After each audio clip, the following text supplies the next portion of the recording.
संस्थापकाय च धर्मस्य सर्वधर्मस्वरूपिणे अवतार वरिष्ठाय रामकृष्णाय ते नमः। শ্রী শ্রী রামকৃষ্ণ কথামৃত দ্বিতীয় খণ্ড। তব কথামৃতং তপ্ত জীবনং কবিভিড়িতং কলমশাপহম শ্রবণমঙ্গলং শ্রীমদাততম ভুবি গৃণন্তি ये ভুরিদা জনা। শ্রীমদ্ ভাগবত গোপী গীতা, পৃষ্ঠা সংখ্যা 881। শ্রীযুক্ত নন্দ বসুর বাটিতে শুভাগমন। 1885 জুলাই। তৃতীয় পরিচ্ছেদ। শ্রী রামকৃষ্ণ ও গৃহস্থের মঙ্গল কামনা। রজগুণের চিহ্ন। এ পর্যন্ত গৃহস্বামী ঠাকুরের মিষ্ট মুখ করাইবার কোনো চেষ্টা করেন নাই। ঠাকুর শতপ্রবৃত্ত হইয়া গৃহস্বামীকে বলিতেছেন, কিছু খেতে হয়। যদুর মাকে তাই সেদিন বললুম, ওগো কিছু খেতে দাও, তা না হলে পাছে গৃহস্থের অমঙ্গল হয়। গৃহস্বামী কিছু মিষ্টান্ন আনাইয়া দিলেন। ঠাকুর খাইতেছেন। নন্দ বসু ও অন্যান্য সকলে ঠাকুরের দিকে এক দৃষ্টে চাহিয়া আছেন। দেখিতেছেন তিনি কি কি করেন। ঠাকুর হাত ধুইবেন। চাদরের উপর রেকাবি করিয়া মিষ্টান্ন দেওয়া হইয়াছিল, সেখানে হাত ধোয়া হইবে না। হাত ধুইবার জন্য একজন ভৃত্য পিকদানি আনিয়া উপস্থিত করিল। পিকদানি রজগুণের চিহ্ন। ঠাকুর দেখিয়া বলিয়া উঠিলেন, নিয়ে যাও, নিয়ে যাও। গৃহস্বামী বলিতেছেন, হাত ধুন। ঠাকুর অন্যমনস্ক বলিলেন, কি হাত ধোব? ঠাকুর দক্ষিণে বারান্দার দিকে উঠিয়া গেলেন। মণিকে আজ্ঞা করিলেন, আমার হাতে জল দাও। মণি ভৃঙ্গার হইতে জল ঢালিয়া দিলেন। ঠাকুর নিজের কাপড়ে হাত মুছিয়া আবার বসিবার স্থানে ফিরিয়া আসিলেন। ভদ্রলোকদের জন্য রেকাবি করিয়া পান আনা হইয়াছিল। সেই রেকাবির পান ঠাকুরের কাছে লইয়া যাওয়া হইল। তিনি সে পান গ্রহণ করিলেন না। ইষ্ট দেবতাকে নিবেদন, জ্ঞান ভক্তি ও শুদ্ধা ভক্তি। নন্দ বসু শ্রী রামকৃষ্ণের প্রতি। একটা কথা বলবো? শ্রী রামকৃষ্ণ সহাস্যে, কি? নন্দ বসু, পান খেলেন না কেন? সব ঠিক হলো, ওইটি অন্যায় হয়েছে। শ্রী রামকৃষ্ণ, ইষ্টকে দিয়ে খাই, ওই একটা ভাব আছে। নন্দ বসু, ও তো ইষ্টতেই পড়ত। শ্রী রামকৃষ্ণ, জ্ঞান পথ একটা আছে আর ভক্তিপথ একটা আছে। জ্ঞানীর মতে সব জিনিসই ব্রহ্মজ্ঞান করে লওয়া যায়। ভক্তিপথে একটু ভেদ বুদ্ধি হয়। নন্দ, ওটা দোষ হয়েছে।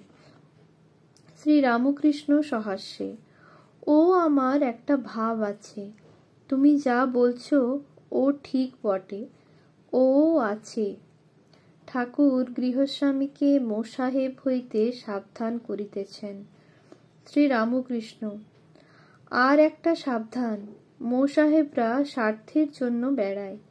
প্রসন্নের পিতাকে, আপনার কি এখানে থাকা হয়? প্রসন্নের পিতা, আজ্ঞে না, এই পাড়াতেই থাকা হয়। তামাক ইচ্ছা করুন। শ্রী রামকৃষ্ণ অতি বিনীতভাবে, না থাক, আপনি খান, আমার এখন ইচ্ছা নাই। নন্দ বসুর বাড়িটি খুব বড়, তাই ঠাকুর বলিতেছেন, যদুর বাড়ি এত বড় নয়। তাই তাকে সেদিন বললাম। নন্দ, হ্যাঁ, তিনি জোড়াসাঁকোতে নূতন বাড়ি করেছেন। ঠাকুর নন্দ বসুকে উৎসাহ দিতেছেন। শ্রীরামকৃষ্ণ নন্দ বসুর প্রতি। তুমি সংসারে থেকে ঈশ্বরের প্রতি মন রেখেছ, এ কি কম কথা? যে সংসার ত্যাগী সে তো ঈশ্বরকে ডাকবেই, তাতে আর বাহাদুরি কি? সংসারে থেকে যে ডাকে সেই ধন্য। সে ব্যক্তি 20 মণ পাথর সরিয়ে তবে দেখে। একটা ভাব আশ্রয় করে তাকে ডাকতে হয়। হনুমানের জ্ঞান ভক্তি, নারদের শুদ্ধা ভক্তি। রাম জিজ্ঞাসা করলেন, হনুমান, তুমি আমাকে কিভাবে অর্চনা করো? হনুমান বললেন, কখনো দেখি তুমি পূর্ণ, আমি অংশ, কখনো দেখি তুমি প্রভু, আমি দাস। আর রাম যখন তত্ত্বজ্ঞান হয় তখন দেখি তুমি আমি, আমি তুমি। রাম নারদকে বললেন, তুমি বর লও। নারদ বললেন, রাম, এই বর দাও যেন তোমার পাদপদ্মে শুদ্ধা ভক্তি হয়, আর যেন তোমার ভুবনমোহিনী মায়ায় মুগ্ধ না হই। এবার ঠাকুর গাত্রোত্থান করিবেন। শ্রীরামকৃষ্ণ নন্দ বসুর প্রতি। গীতার মত, অনেকে যাকে গণে মানে তাতে ঈশ্বরের বিশেষ শক্তি আছে, তোমাতে ঈশ্বরের শক্তি আছে। নন্দ বসু। শক্তি সকল মানুষেরই সমান। শ্রীরামকৃষ্ণ বিরক্ত হইয়া, ওই এক তোমাদের কথা, সকল লোকের শক্তি কি সমান হতে পারে? বিভূরূপে তিনি সর্বভূতে এক হয়ে আছেন বটে, কিন্তু শক্তি বিশেষ। বিদ্যাসাগরও ওই কথা বলেছিল। তিনি কি কারুকে বেশি শক্তি, কারুকে কম শক্তি দিয়েছেন? তখন আমি বললাম, যদি শক্তি ভিন্ন না হয় তাহলে তোমাকে আমরা কেন দেখতে এসেছি? তোমার মাথায় কি দুটো শিং বেরিয়েছে? ঠাকুর গাত্রোত্থান করিলেন, ভক্তেরাও সঙ্গে সঙ্গে উঠিলেন। পশুপতি সঙ্গে সঙ্গে প্রত্যুৎ গমন করিয়া দ্বার দেশে পৌঁছাইয়া দিলেন। চতুর্থ পরিচ্ছেদ। শোকাতুরা ব্রাহ্মণীর পাটিতে ঠাকুর শ্রীরামকৃষ্ণ। ঠাকুর বাগবাজারের একটি শোকাতুরা ব্রাহ্মণীর বাড়ি আসিয়াছেন। বাড়িটি পুরাতন, ইষ্টক নির্মিত। বাড়ি প্রবেশ করিয়াই বাম দিকে গোয়াল ঘর। ছাদের উপর বসিবার স্থান হইয়াছে। ছাদে লোক কাতার দিয়া, কেহ দাঁড়াইয়া, কেহ বসিয়া আছেন। সকলেই উৎসুক কখন ঠাকুরকে দেখিবেন। ব্রাহ্মণীরা 2 ভগ্নী, 2 জনেই বিধবা। বাড়িতে এদের ভাইরাও সপরিবারে থাকেন। ব্রাহ্মণীর একমাত্র কন্যা দেহত্যাগ করাতে তিনি যার পর নাই শোকাতুরা। আজ ঠাকুর গৃহে পদার্পণ করিবেন বলিয়া সমস্ত দিন উদ্যোগ করিতেছেন। যতক্ষণ ঠাকুর শ্রীযুক্ত নন্দ বসুর বাড়িতে ছিলেন ততক্ষণ ব্রাহ্মণী ঘর বাহির করিতেছিলেন কখন তিনি আসেন। ঠাকুর বলিয়া দিয়াছিলেন যে নন্দ বসুর বাড়ি হইতে আসিয়া তাহার বাড়িতে আসিবেন। বিলম্ব হওয়াতে তিনি ভাবিতেছিলেন তবে বুঝি ঠাকুর আসিবেন না। ঠাকুর ভক্ত সঙ্গে আসিয়া ছাদের উপর বসিবার স্থানে আসন গ্রহণ করিলেন। কাছে মাদুরের উপর মাস্টার, নারায়ণ, যোগীন সেন, দেবেন্দ্র, যোগীন। কিয়ৎক্ষণ পরে ছোট নরেন প্রভৃতি অনেক ভক্তেরা আসিয়া জুটিলেন। ব্রাহ্মণীর ভগ্নী ছাদের উপর আসিয়া ঠাকুরকে প্রণাম করিয়া বলিতেছেন, দিদি এই গেলেন নন্দ বোসের বাড়ি খবর নিতে, কেন এত দেরি হচ্ছে? এতক্ষণে ফিরবেন। নিচে একটি শব্দ হওয়াতে তিনি আবার বলিতেছেন, ওই দিদি আসছেন।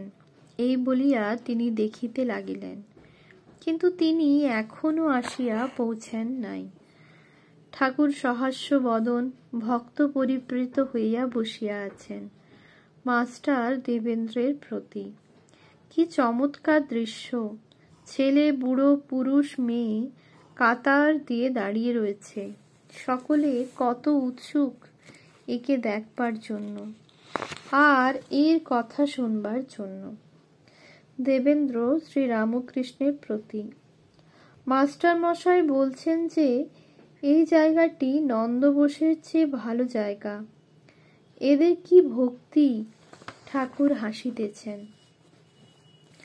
এইবার ব্রাহ্মণীর ভগ্নী বলিতেছেন, ওই দিদি আসছেন।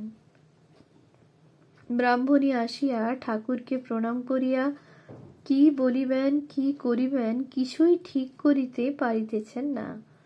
ব্রাহ্মণী অধীর হইয়া বলিতেছেন, ওগো, আমি যে আহ্লাদে আর বাঁচি না গো। তোমরা বলো গো, আমি কেমন করে বাঁচি।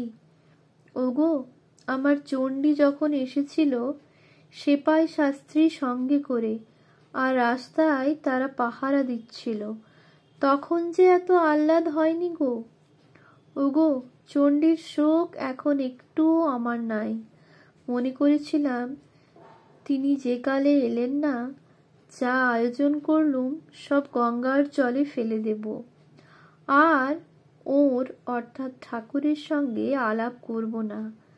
যেখানে আসবেন একবার যাব, অন্তর থেকে দেখব, দেখে চলে আসব। চাই সকলকে বলি, আয় রে আমার সুখ দেখে যা। চাই যোগিনকে বলি গে, আমার ভাগ্যি দেখে যা। ব্রাহ্মণী আবার আনন্দে অধীর হইয়া বলিতেছেন, ওগো, খেলাতে অর্থাৎ লটারিতে একটা টাকা দিয়ে মুটে 1 লাখ টাকা পেয়েছিল। সে যেই গুনলে 1 লাখ টাকা পেয়েছি, অমনি আহ্লাদে মরে গিয়েছিল, সত্য সত্য মরে গিয়েছিল। ওগো, আমার যে তাই হলো গো। তোমরা সকলে আশীর্বাদ করো, না হলে আমি সত্য সত্য মরে যাব। মণি ব্রাহ্মণীর আরতি ও ভাবের অবস্থা দেখিয়া মোহিত হইয়া গিয়াছেন। তিনি তাহার পায়ের ধুলা লইতে গেলেন। ব্রাহ্মণী বলিতেছেন, সে কি গো? তিনি মণিকে প্রতি প্রণাম করিলেন। ব্রাহ্মণী ভক্তেরা আসিয়াছেন দেখিয়া আনন্দিত হইয়াছেন, আর বলিতেছেন, তোমরা সব এসেছ? ছোট নরেনকে এনেছি বলি, তা না হলে হাসবে কে? ব্রাহ্মণী এইরূপ কথাবার্তা কহিতেছেন।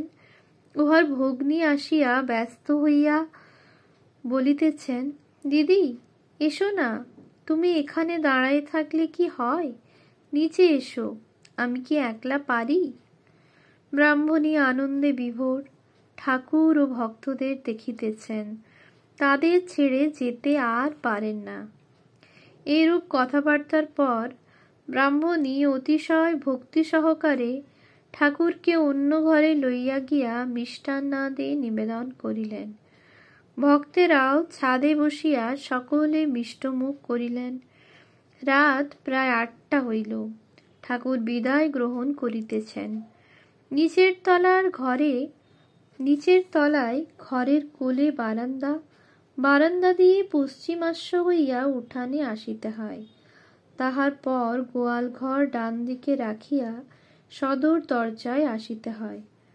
ঠাকুর যখন বারান্দা দিয়া ভক্ত সঙ্গে সদর দরজার দিকে আসিতেছেন, তখন ব্রাহ্মণী উচ্চৈস্বরে ডাকিতেছেন, ও বউ, শীঘ্র পায়ের ধুলা নিবি আয়। বউ ঠাকুরানী প্রণাম করিলেন।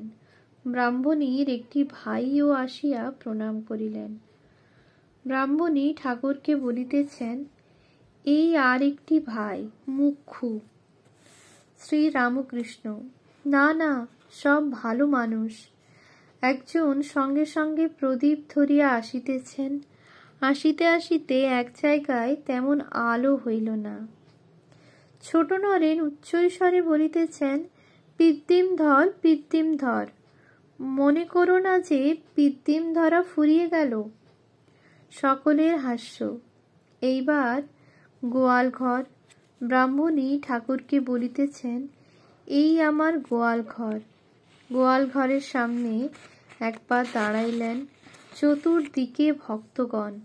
মণি ভূমিষ্ঠ হইয়া ঠাকুরকে প্রণাম করিতেছেন ও পায়ের ধুলা লইতেছেন। এইবার ঠাকুর গনুর মার বাড়ি যাইবেন। পঞ্চম পরিচ্ছেদ। গনুর মার বাড়িতে ঠাকুর শ্রী রামকৃষ্ণ। গনুর মার বাড়ির বৈঠকখানায় ঠাকুর শ্রী রামকৃষ্ণ বসিয়া আছেন। ঘরটি একতলায়, ঠিক রাস্তার উপর। ঘরের ভিতর ঐকতান বাদ্যের কনসার্ট আখড়া আছে। ছোকরারা বাদ্যযন্ত্র লইয়া ঠাকুরের প্রীত্যর্থে মাঝে মাঝে বাজাইতেছিল। রাত 8:30। আজ আষাঢ় মাসের কৃষ্ণা প্রতিপদ। চাঁদের আলোতে আকাশ, গৃহ, রাজপথ সব যেন প্লাবিত হইয়াছে। ঠাকুরের সঙ্গে সঙ্গে ভক্তেরা আসিয়া ওই ঘরে বসিয়াছেন। ব্রাহ্মণীও সঙ্গে সঙ্গে আসিয়াছেন। তিনি একবার বাড়ির ভিতর যাইতেছেন, একবার বাহিরে আসিয়া বৈঠকখানার দরজার কাছে আসিয়া দাঁড়াইতেছেন। পাড়ার কতকগুলি ছোকরা বৈঠকখানার জানালার উপর উঠিয়া ঠাকুরকে দেখিতেছে। পাড়ার ছেলে বুড়ো সকলেই ঠাকুরের আগমনের সংবাদ শুনিয়া ব্যস্ত হইয়া মহাপুরুষ দর্শন করিতে আসিয়াছেন। জানালার উপর ছেলেরা উঠিয়াছে দেখিয়া ছোট নরেন বলিতেছেন, ওরে, তোরা ওখানে কেন? যা যা, বাড়ি যা। ঠাকুর শ্রী রামকৃষ্ণ সস্নেহে বলিতেছেন, না, থাক না, থাক না। ঠাকুর মাঝে মাঝে বলিতেছেন, হরি ওং, হরি ওং। শতরঞ্চির উপর একখানি আসন দেওয়া হইয়াছে, তাহার উপর শ্রী রামকৃষ্ণ বসিয়াছেন। ঐকতান বাদ্যের ছোকরাদের গান গাহিতে বলা হইল। তাহাদের বসিবার সুবিধা হইতেছে না। ঠাকুর তাহার নিকটে শতরঞ্চিতে বসিবার জন্য তাহাদের আহ্বান করিলেন। ঠাকুর বলিতেছেন, এর উপরেই বসো না, এই আমি লিখছি। এই বলিয়া আসন গুটাইয়া লইলেন। ছোকরারা গান গাহিতেছে, কেশব কুরু করুণা দিনে কুঞ্জ কানন চারি, মাধব মনমোহন মোহন মুরলী ধারী, হরি বল, হরি বল, হরি বল মন আমার। ব্রজকিশোর কালীয় হর, কাতর ভয় ভঞ্জন, নয়ন বাঁকা বাঁকা শিখি পাখা, রাধিকা হৃদি রঞ্জন। গোবর্ধন ধারণ বনকুসুম ভূষণ, দামোদর কংস দর্পহারি, শ্যাম রস রস বিহারী, হরি বল, হরি বল, হরি বল মন আমার। গান এসো মা জীবন উমা ইত্যাদি। শ্রী রামকৃষ্ণ, আহা কি গান, কেমন বেহালা, কেমন বাজনা। একটি ছোকরা ফ্লুট বাজাইতেছিলেন। তাহার দিকে ও অপর আর এক ছোকরার দিকে অঙ্গুলি নির্দেশ করিয়া বলিতেছেন, ইনি ওর যেন জোর। এইবার কেবল কনসার্ট বাজনা হইতে লাগিল। বাজনার পর ঠাকুর আনন্দিত হইয়া বলিতেছেন, বাহ, কি চমৎকার। একটি ছোকরাকে নির্দেশ করিয়া বলিতেছেন, এর সব রকম বাজনা জানা আছে। মাস্টারকে বলিতেছেন, এরা সব বেশ লোক। ছোকরাদের গান বাজনার পর তাহারা ভক্তদের বলিতেছে, আপনারা কিছু গান। ব্রাহ্মণী দাঁড়াইয়া আছেন। তিনি দ্বারের কাছ থেকে বলিলেন, গান এরা কেউ জানে না, এক মহিমবাবু বুঝি জানেন, তা ওর সামনে উনি গাইবেন না। একজন ছোকরা, কেন? আমি বাবার সম্মুখে গাইতে পারি। ছোট নরেন উচ্চহাস্য করিয়া, অতদূর উনি এগোননি। সকলে হাসিতেছেন। কিয়ৎক্ষণ পরে ব্রাহ্মণী আসিয়া বলিতেছেন, আপনি ভিতরে আসুন, আপনি ভিতরে আসুন। শ্রী রামকৃষ্ণ বলিতেছেন, কেন গো? ব্রাহ্মণী, সেখানে জল খাবার দেওয়া হয়েছে, যাবেন? শ্রী রামকৃষ্ণ, এইখানেই এনে দাও না। ব্রাহ্মণী, গনুর মা বলেছে ঘরটায় একবার পায়ের ধুলা দিন, তাহলে ঘর কাশি হয়ে থাকবে। ঘরে মরে গেলে আর কোনো গোল থাকবে না। ঠাকুর শ্রী রামকৃষ্ণ ব্রাহ্মণী ও বাড়ির ছেলেদের সঙ্গে অন্তঃপুরে গমন করিলেন। ভক্তেরা চাঁদের আলোতে বেড়াইতে লাগিলেন। মাস্টার ও বিনোদ বাড়ির দক্ষিণ দিকে সদর রাস্তার উপর গল্প করিতে করিতে পাদচারণ করিতেছেন। ওম